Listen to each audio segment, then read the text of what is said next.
జోగులాంబ గద్వాల జిల్లా ఆలంపూర్ నియోజకవర్గంలోని వడ్డేపల్లి మున్సిపాలిటీ పరిధిలో రాబోయే మున్సిపాలిటీ ఎన్నికల నేపథ్యంలో భారతీయ జనతా పార్టీ ముఖ్య కార్యకర్తల సమావేశం ఘనంగా నిర్వహించారు.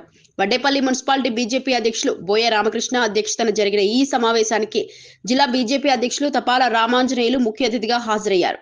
ఈ సందర్భంగా ఆయన మాట్లాడుతూ గౌరవ ప్రధాని నరేంద్ర మోదీ నాయకత్వంలో కేంద్ర ప్రభుత్వం అమలు చేస్తున్న అభివృద్ధి సంక్షేమ పథకాలను ప్రతి ఇంటికి వేయాల్సిన బాధ్యత బీజేపీ కార్యకర్తలదేనని చెప్పారు.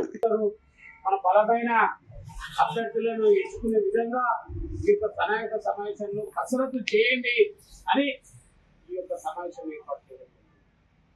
మరి ఈ యొక్క మున్సిపాలిటీలో మరి ఈ రోజు మనం కాషా జెండా ఎగిరేయాలంటే ఈ మున్సిపాలిటీలో మనం ఏ విధమైన ప్రణాళికలు చేసుకోవాలి, మరి ఈ ఎన్నికల్లో ఏ విధమైన కసరత్తు చేసుకోవాలని మనం ఒకసారి ఆలోచన చేయాలి.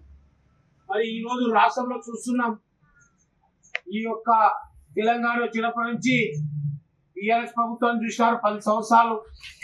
ఆ యొక్క 10 సంవత్సరాల కాలంలో ఈ తెలంగాణ రాష్ట్రాన్ని అప్పుల కుప్పలుగా మార్చి 8 లక్షల కోట్ల అప్పుల పాలు చేసిన ఘనత కేసీఆర్ కుటుంబానికి. ఆ కుటుంబం లక్షల కోట్ల అవినీతి చేసి ఫామ్ హౌస్ లో దర్జగా నివసిస్తున్నారు, దర్జగా పండుకున్నారు. మరి లక్షల కోట్లు వాళ్ళు అవినీతి పాలు చేసి ఈరోజు ఫామ్ హౌస్ లో ఉండి ఈ తెలంగాణ రాష్ట్రాన్ని అప్పుల కుప్పగా మార్చినారు. మరి ఈ యొక్క టీఆర్ఎస్ ప్రభుత్వాన్ని 10 ఏళ్ళు ఈ విధంగా ప్రజలందరూ గమనించినారు, చూస్తున్నారు. ప్రజలందరూ ఆ యొక్క కుటుంబంలో అవినీతి, ఒక్కొక్క కుటుంబానికి బిడ్డకు ఒక అవినీతి చరిత్ర ఉంది, కొడుకుకు ఒక అవినీతి చరిత్ర ఉంది, అల్లుడికి ఒక అవినీతి చరిత్ర ఉంది, కేసీఆర్కి అవినీతి చరిత్ర ఉంది. ఇక్కడ చూసుకుంటా పోతే వాళ్ళ అవినీతి చరిత్ర కుప్పలుగా చెప్పుకోవాల్సిన పరిస్థితి ఈరోజు ఉంది. మరి 10 ఏళ్ళు ఆ ప్రభుత్వాలు చూసినారు, ఇప్పుడు కాంగ్రెస్ ప్రభుత్వాలు చూస్తున్నారు 2 సంవత్సరాలు. ఈ యొక్క కాంగ్రెస్ ప్రభుత్వం రేవంత్ రెడ్డి గారి ఆధ్వర్యంలో ఈ రోజు వరకు 2 సంవత్సరాలు పూర్తి చేసుకునేది.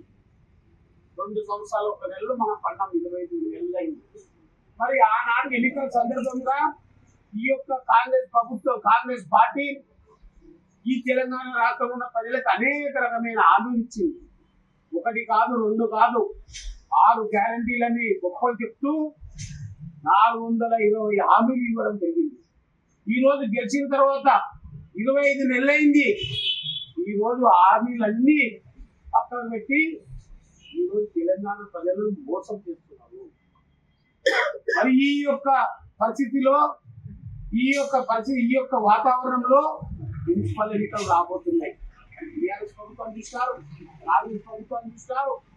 ప్రతి మహిళకు 2,500 పింఛన్ ఇస్తున్నారు.